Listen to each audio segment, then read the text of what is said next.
Hello everyone, welcome to my YouTube channel and on the fifth lecture of Environmental Geography and हमारा आज का topic है that is ecosystem. इससे पहले हम 4 टॉपिक्स कवर कर चुके हैं। You can watch those videos on my channel. Okay, अब हम देखते हैं कि हमें कौन कौन से टॉपिक्स को यहाँ पर कवर करना है। So these are the topics जिनको हम इस वीडियो में कवर करेंगे।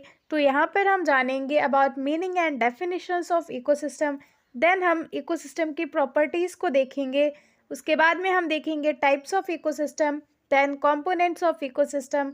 उसके बाद में हम फंक्शनिंग देखेंगे and then we will get to know about ecosystem productivity and last में we will know about ecosystem stability and instability. So let's start with the chapter. तो सबसे पहले we need to know is कि ये जो word ecosystem है इसको first time use किया गया था by A.G. Tansley in 1935। Okay, now what is ecosystem. तो अगर हम इकोसिस्टम को सिंपलर वर्ड्स में समझें तो इकोसिस्टम जो है एक जियोग्राफिक एरिया होता है जहाँ पर जितने भी अबायोटिक कंपोनेंट्स होते हैं और बायोटिक कंपोनेंट्स होते हैं वो साथ में रहते हैं एंड एक लाइफ सिस्टम बनाते हैं। ये होता है इकोसिस्टम। ओके, अब हम देखते हैं इकोसिस्टम की अ लिटिल डिटेल्ड डेफिनेशन जो कि we can write while answering questions. तो an ecosystem is a geographic area where plants, animals and other organism, which means एक जियोग्राफिक एरिया जहाँ पर सारे के सारे लिविंग कंपोनेंट्स यहाँ पर गिवन है जो कि हैं प्लांट्स, एनिमल्स और बाकी के organism, as well as weather and landscape, which means these are abiotic components, work together to form a bubble of life. साथ में रहते हैं, इंटरेक्ट करते हैं एंड एक लाइफ सिस्टम बनाते हैं, बबल ऑफ लाइफ क्रिएट करते हैं। Ecosystem contains biotic as well as non living parts, जहाँ पर बायोटिक फैक्टर्स में आ जाते हैं प्लांट्स, एनिमल्स और बाकी के जितने भी ऑर्गेनिज्म होते हैं, स्पीशीज़ हैं हमारी अर्थ पर वो, एंड अबायोटिक में आ जाएंगे जितने भी नॉन लिविंग थिंग्स हैं लाइक वाटर, एयर और we can say sunlight. So this was about ecosystem. बहुत ही सिंपल है कि जहाँ पर अबायोटिक और बायोटिक कंपोनेंट्स मिलकर रहते हैं, इंटरेक्ट करते हैं, लाइफ सिस्टम बनाते हैं, दैट इज़ इकोसिस्टम। ओके, तो अब हमको देखना है properties of ecosystem. Means ecosystem को हम कैसे आइडेंटिफाई करते हैं, इकोसिस्टम की क्या क्या कैरेक्टरिस्टिक्स होती हैं, उन चीज़ों को हम यहाँ पर देखेंगे। तो number first is it represents the sum of all living organism and the physical environment, which means यहाँ पर इकोसिस्टम वो होता है जहाँ पर सारे के सारे लिविंग ऑर्गेनिज्म होते हैं और फिजिकल एनवायरनमेंट होता है, जो कि अभी हमने हमारी डेफिनेशन में भी देखा था। Now second is it is composed of 3 basic components. तो जो 3 बेसिक कंपोनेंट्स होते हैं एनवायरनमेंट के वो कौन से होते हैं, वो हैं energy, biotic and abiotic components. तो इन सारे कंपोनेंट्स से मिलके बनता है हमारा ecosystem. Now next point is there are complex sets of interaction between biotic and abiotic components, which means जितने भी biotic और abiotic components होते हैं वो आपस में interact करते हैं। कई सारे complex processes होते हैं, energy transfer हो गया या बाकी जो भी बहुत सारी geochemical cycles होती हैं, for example water cycle, nitrogen cycle। तो ये सारे process यहाँ पर ecosystem में work करते हैं, operate होते हैं। Now next point is it is a system characterized by continuous input and output of matter and energy। तो ऑब्वियस है अगर एनर्जी फ्लो नहीं होगा तो इकोसिस्टम वर्क ही नहीं करेगा, बिकॉज जितने भी हमारे लाइफ फॉर्म्स हैं उनको वर्क करने के लिए एनर्जी चाहिए। तो इसलिए हमारा जो इकोसिस्टम होता है वहाँ पर कंटिन्यूअस इनपुट आउटपुट होता रहता है एनर्जी का और बाकी जो मैटर्स होते हैं उनका। Next is it is powered by various sorts of energy but solar energy is the most significant। तो जिसका मतलब ये है कि हमारा जो इकोसिस्टम होता है वहाँ पर कई टाइप की एनर्जीज होती हैं, बट जो सबसे ज़्यादा इम्पॉर्टेंट है, सबसे ज़्यादा सिग्निफिकेंट जो एनर्जी है वो होती है सोलर एनर्जी, विच मीन्स जो सनलाइट होती है वो बहुत ज़्यादा मोस्ट इम्पॉर्टेंट है for the functioning of ecosystem, because जो सन रेज होती हैं उनकी हेल्प से ही फोटोसिंथेसिस का प्रोसेस होता है, जिसकी हेल्प से हमारे ऑटोट्रॉपिक प्लांट्स जो होते हैं, जो ग्रीन प्लांट्स होते हैं, वो फूड प्रिपेयर करते हैं। तो बेसिकली अगर सनलाइट नहीं होगी, सोलर एनर्जी नहीं होगी, तो किसी भी टाइप की लाइफ फॉर्म्स हो गई जहाँ पर हमारे प्लांट्स आ गए, एनिमल्स आ गए या बाकी के जो भी ऑर्गेनिज्म हैं, किसी को भी फूड अवेलेबल नहीं होगा। Now next point is ecosystem are natural resources systems. तो हाँ, ये तो बेसिक है कि इकोसिस्टम जो होते हैं वो नेचुरल सिस्टम्स होते हैं, वो हमारे आर्टिफिशियल नहीं होते, ह्यूमन मेड नहीं होते हैं। These are all natural. So this was about properties of ecosystem. Ecosystem जो होता है उसकी क्या कैरेक्टरिस्टिक्स होती हैं वो हमने यहाँ पर देखी। Hope it is clear. Now we will see our next topic, that is types of ecosystems. तो यहाँ पर हम देखेंगे कि कौन कौन से तरह के इकोसिस्टम होते हैं और उन इकोसिस्टम को हमने किस बेसिस पर, किस आधार पर डिवाइड किया है, क्लासिफाई किया है। तो let's see. Number first is on the basis of habitats. तो हैबिटेट का मतलब क्या होता है? देखो, जो नेचुरल होम होता है किसी भी एनिमल का या किसी भी प्लांट का, दैट इज हैबिटेट। तो उस बेसिस पर हमने दो मेजर डिवीजन किए हैं। These are, first is terrestrial ecosystem and second is aquatic ecosystem. तो टेरेस्ट्रियल का मतलब हो जाएगा जो हमारा लैंड एरिया है, जो सॉइल है, उसके ऊपर जो भी इकोसिस्टम्स हैं वो, और aquatic will be related to water. तो ये वाटर रिलेटेड इकोसिस्टम होता है। अब इन दोनों इकोसिस्टम्स को भी हमने फर्दर सब डिवाइड किया है। मीन्स हम जितने छोटे यूनिट्स में ब्रेक कर सकते हैं उतने छोटे यूनिट्स में हमने ब्रेक किया है, एंड उतने छोटे छोटे छोटे छोटे इकोसिस्टम हमारे बनते जाएंगे। तो जो टेरेस्ट्रियल इकोसिस्टम है उसको हमने सब कैटेगराइज किया है एज अपलैंड और mountain ecosystem, then lowland ecosystem, उसके बाद में warm desert ecosystem, cool desert ecosystem. इसके अलावा भी हम कई सारे जो है सब डिवीजन कर सकते हैं, डिपेंडिंग ऑन कि हम कितना छोटा ब्रेक कर सकते हैं किसी भी कैटेगरी को। एंड सिमिलरली हम एक्वेटिक इकोसिस्टम को भी सब डिवाइड कर सकते हैं as fresh water ecosystem and marine ecosystem. तो इन दोनों में क्या डिफरेंस होता है? देखो, फ्रेश वाटर जो होता है उसमें सॉल्ट कंटेंट कम होता है, वहीं पर जो मैराइन इकोसिस्टम्स होते हैं, जो मैराइन वाटर होता है, उसमें सॉल्ट कंटेंट मैक्सिमम होता है। तो this is the difference between fresh water and marine water. Okay, अब हमारा सेकेंड डिवीजन है on the basis of spatial scales. तो स्पेशियल का मतलब हो जाता है स्पेस वाइज, एरिया वाइज जो डिवीजन होता है उसको हम कहते हैं। तो यहाँ पर हमारे दो डिवीजन हुए। First is continental ecosystem and another one is oceanic ecosystems. अब third is on the basis of uses. Means जो हमारा लैंड एरिया है उसको हम किस तरह से यूज़ करते हैं उस बेसिस पर भी हमने डिवाइड किया इकोसिस्टम को। सो देखो, जो ईपी ओडम थे उन्होंने वर्ल्ड इकोसिस्टम को डिवाइड किया था इस बेसिस पर कि हार्वेस्टिंग मेथड्स कैसे हैं और प्राइमरी प्रोडक्शन कैसा हो रहा है। तो वहाँ पर भी हमने इनको टू टाइप्स में डिवाइड किया।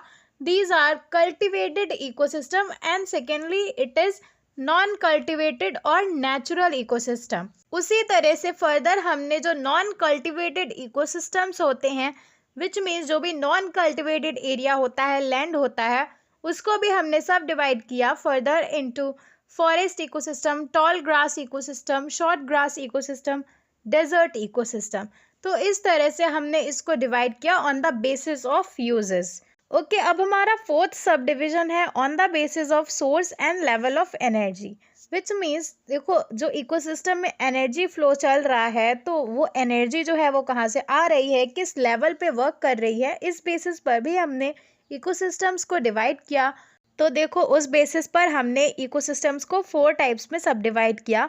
Number first is unsubsidized natural solar power ecosystem, second natural subsidized solar power ecosystem, third हो जाएगा man subsidized solar power ecosystems, and fourth one is fuel powered ecosystems. तो इन सब में क्या डिफरेंस है, लेट्स हैव अ लुक। तो देखो, जो हमारी फर्स्ट कैटेगरी है वहाँ पर जो है solar energy, which means sun rays जो होती हैं, सोलर रेडिएशन जो होती है, वही केवल और केवल सोर्स होता है केमिकल एनर्जी को फिक्स करने का। ओके, जो हमारी सेकेंड कैटेगरी है natural subsidized solar power ecosystem, तो यहाँ पर क्या होता है, जो भी नेचुरल प्रोसेसेस होते हैं जैसे कि टाइड्स, वेव्स या विंड, ये सारी चीज़ें सप्लीमेंट करते हैं, विच मीन्स ऐड ऑन करते हैं सोलर एनर्जी इनपुट में। एंड वहीं पर जो man subsidized solar power ecosystems होते हैं उनमें क्या होता है, जो ह्यूमन एक्टिविटीज़ होती हैं वो सप्लीमेंट करती हैं, वो ऐड ऑन करती हैं एनर्जी में। फॉर एग्जांपल, जो हमारी फार्मिंग एक्टिविटी हो गई, जो एग्रीकल्चर प्रोसेस होता है, उसमें ह्यूमंस क्या करते हैं, फर्टिलाइजर्स का यूज़ करते हैं, वाटर, मशीन्स, इन सारी चीज़ों का यूज़ करके जो है लैंड को और भी ज़्यादा प्रोडक्टिव बनाते हैं, वहाँ से वो और भी ज़्यादा प्रोड्यूस कर पाते हैं। तो this comes in this third category. अब जो हमारी फोर्थ कैटेगरी है, फ्यूल पावर्ड इकोसिस्टम्स, जो कि रिप्रेजेंट करते हैं हमारे अर्बन एरियाज़ को, इंडस्ट्रियल एरियाज़ को, जहाँ पर जो है सोलर एनर्जी को पूरी तरह से रिप्लेस कर चुकी है हमारी फ्यूल एनर्जी। और ये जो फ्यूल एनर्जी होती है ये कहाँ से आती है, तो ये हम पाते हैं फॉसिल फ्यूल्स का यूज़ करके, for example coal, petroleum, and ये फॉसिल फ्यूल्स हमको मिलते हैं from underground. So this was all about types of ecosystems, जिनको हमने 4 कैटेगरीज में सब डिवाइड करके समझा पढ़ा, जो कि है हैबिटेट के बेसिस पर, उनके यूजेस के बेसिस पे, spatial scales and source and level of energy. Hope this one is clear. अब हम देखेंगे components of ecosystem. So majorly 3 components होते हैं हमारे इकोसिस्टम के, या वी कैन से हमारे एनवायरनमेंट के, जिनमें number first is energy component, जिनका मेजर सोर्स होता है सन। सेकेंड इज अबायोटिक कंपोनेंट्स, या वी कैन से जो भी फिजिकल कंपोनेंट्स होते हैं, फॉर एग्जांपल लैंड, वाटर या फिर एयर। एंड थर्ड होता है बायोटिक कंपोनेंट, जहाँ पर सारे के सारे लाइफ फॉर्म्स इंक्लूड होते हैं, लिविंग कंपोनेंट्स आते हैं। सो बायोटिक कंपोनेंट को भी हम फर्दर सब डिवाइड कर सकते हैं एज ऑटोट्रॉपिक एंड हेटेरोट्रॉपिक। अब ये जो ऑटोट्रॉपिक होता है, इसमें वो प्लांट्स इंक्लूड होते हैं जो खुद अपना फूड प्रिपेयर करते हैं, मेनली जो ग्रीन प्लांट्स होते हैं। एंड हेटेरोट्रॉपिक वो कंपोनेंट्स होते हैं जहाँ पर जितने भी ऑर्गेनिज्म होते हैं वो ऑटोट्रॉपिक कंपोनेंट्स पे, विच मीन्स ग्रीन प्लांट्स पर डिपेंडेंट होते हैं अपने फूड के लिए। सो ऑटोट्रॉपिक में आ जाते हैं हमारे ग्रीन प्लांट्स जो कि खुद अपना फूड बनाते हैं, एंड हेटेरोट्रॉपिक में आते हैं बाकी के सारे ऑर्गेनिज्म जो प्राइमरी प्रोड्यूसर ऑटोट्रॉप्स पे डिपेंडेंट होते हैं। अब ये जो हेटेरोट्रॉपिक कंपोनेंट है, इसमें भी फर्दर 3 डिवीजन हो सकते हैं। Among them is saprophytes, parasites and holozoic. तो सेप्रोफाइट्स का मतलब होता है वो ऑर्गेनिज्म जो कि डेड प्लांट्स और एनिमल्स पे डिपेंडेंट होते हैं।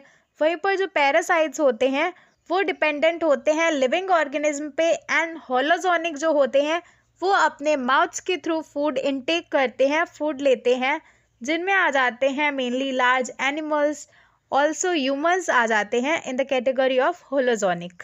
ओके, सो अब हम देखेंगे functioning of ecosystem, which means जो भी एनर्जी फ्लो होता है हमारे इकोसिस्टम में वो कैसे होता है, उस चीज़ को हम देखेंगे with the help of this flow chart. Okay, तो जो भी एनर्जी इनपुट का सोर्स होता है हमारा इकोसिस्टम में, वो होती हैं सोलर रेडिएशंस।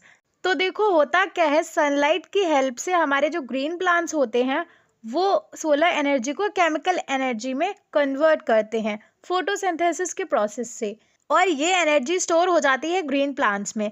अब इसके बाद में जो भी हर्बीवोर्स एनिमल्स होते हैं, जिराफ हो गया, गोट हो गई, तो ये जब ग्रीन प्लांट्स को खाते हैं तो उसकी जो एनर्जी होती है जो ग्रीन प्लांट्स में स्टोर हुई थी वो अब कहाँ चली जाएगी, वो जाएगी अब हर्बीवोर्स में।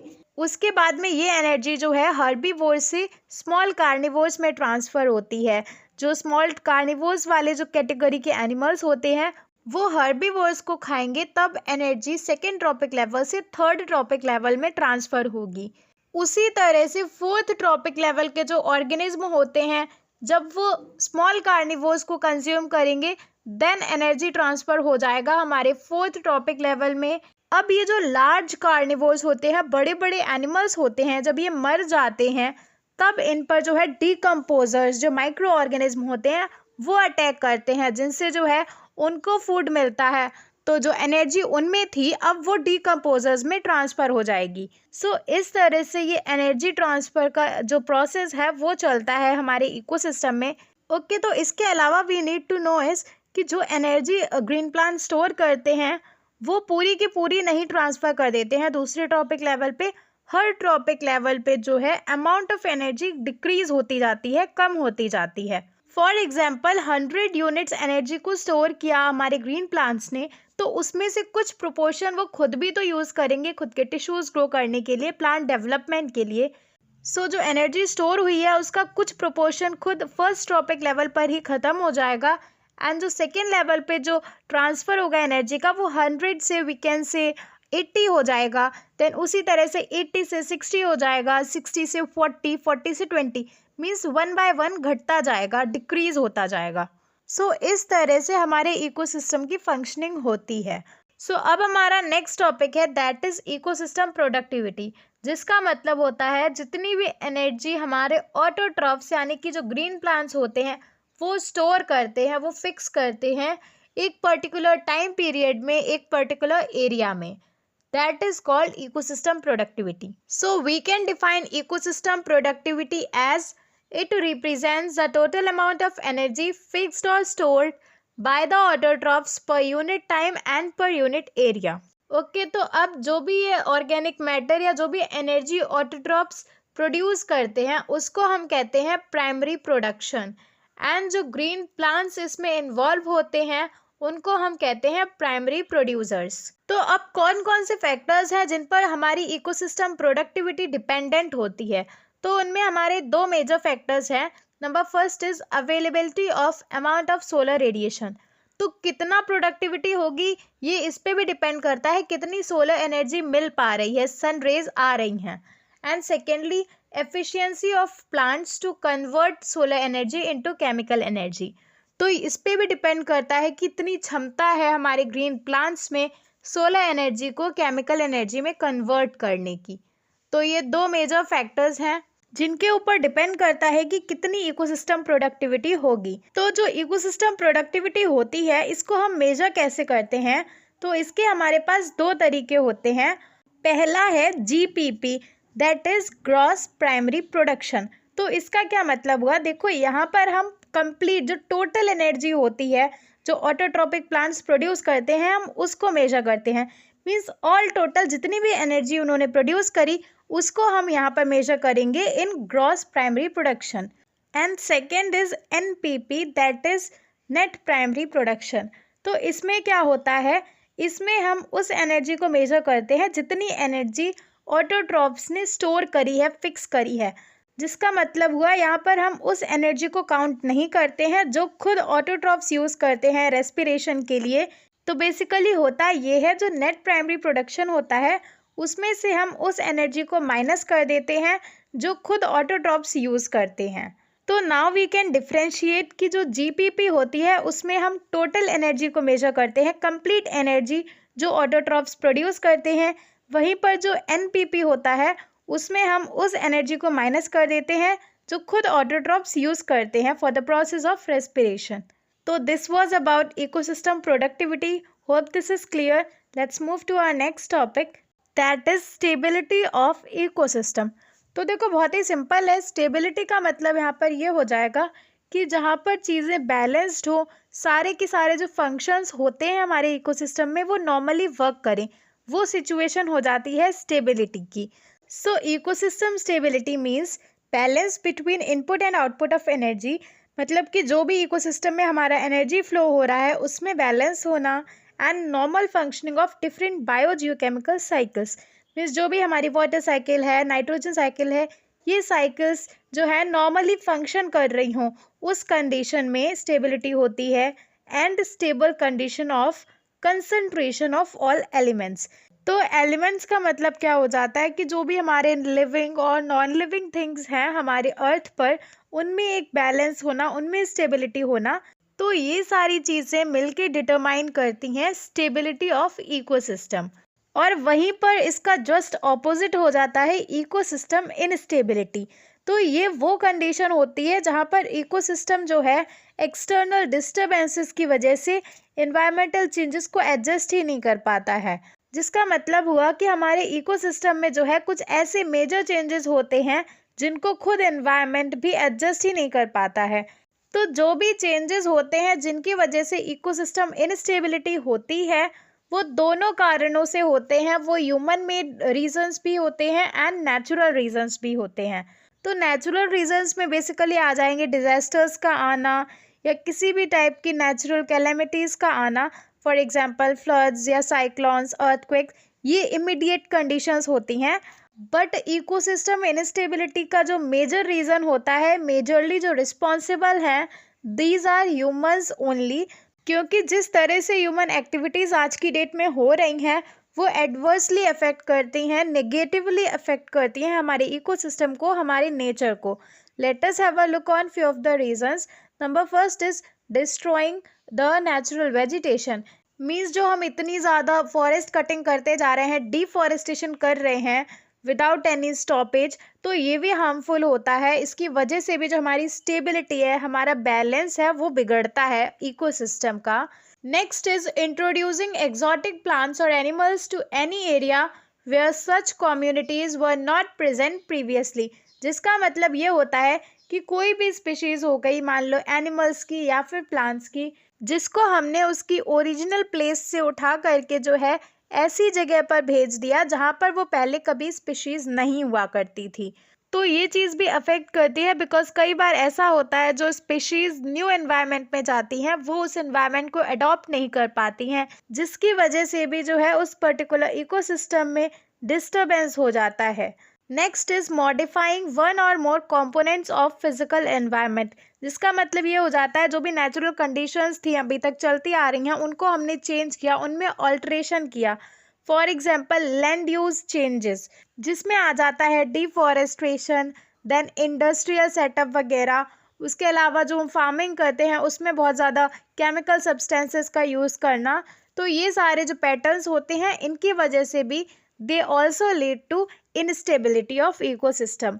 इसके अलावा है इंट्रोड्यूसिंग केमिकल सब्सटेंसेस, जिसका मतलब होता है, देखो जो हम एग्रीकल्चर प्रैक्टिसेस करते हैं उसमें हम फर्टिलाइजर्स का यूज़ करते हैं, पेस्टिसाइड्स, हर्बिसाइड्स, ये चीज़ें भी जो है डिस्टर्ब करती हैं हमारे इकोसिस्टम की जो साइकिल है उसको। इसके अलावा हम इंडस्ट्रीज़ में जो केमिकल्स का यूज़ करते हैं एंड जो उसके बाद में हम रिवर्स में ड्रेन आउट कर देते हैं, that also affects negatively to the environment. So this was all about ecosystem. For more such videos, stay tuned. And that's all for this video. Do like the video, subscribe for more such videos. Bye.